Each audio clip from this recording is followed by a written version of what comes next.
అమ్మ, శైవము, వైష్ణవము, శాక్తేయము, గాణాపత్యము, సౌరము, అలాగే సుబ్రహ్మణ్య స్వామికి సంబంధించినటువంటి ఇలాంటి శృతి మతాలలో, వేద సమ్మతమైనటువంటి మతాలలో కొంచెము తర్కము అనేటటువంటిది వచ్చింది.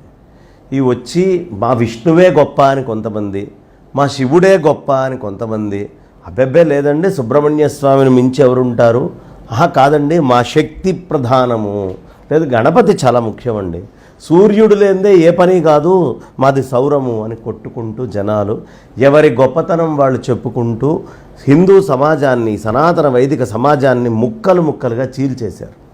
కుక్కలు చించినటువంటి విస్తరిలాగా ఒక దేవుడు ఇంకొక దేవతలకు సంబంధించినటువంటి వాళ్ళని వంకబెట్టడం, ఈ దేవతలకు సంబంధించిన వాళ్ళు వాళ్ళని వంకబెట్టడం, ఇలా సమాజం అంతా నిండి ఉంది.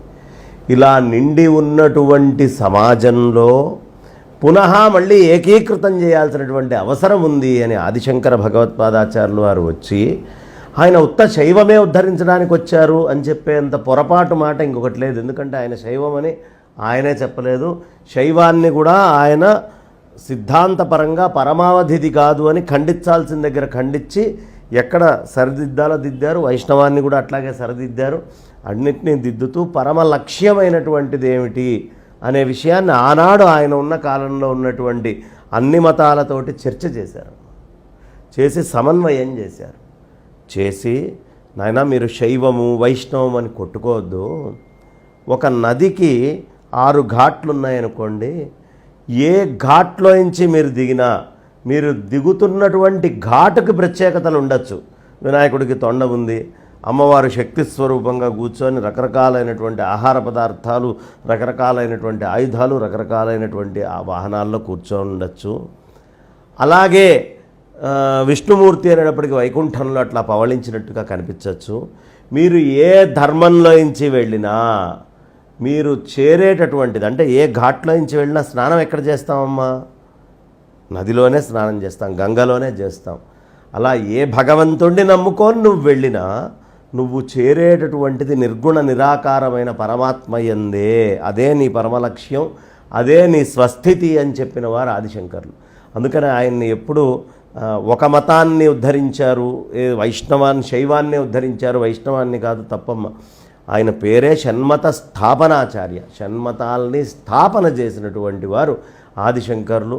అలాగే వేద విరుద్ధమైనటువంటి ఏవైతే మనకి ఛాందసమైనటువంటివి ఉన్న మతాలు కొన్ని ఉన్నాయో వాటన్నిటినీ నిరసించారు, వాటన్నిటినీ ఖండించారు, నిర్ద్వంద్వంగా ఖండించారు.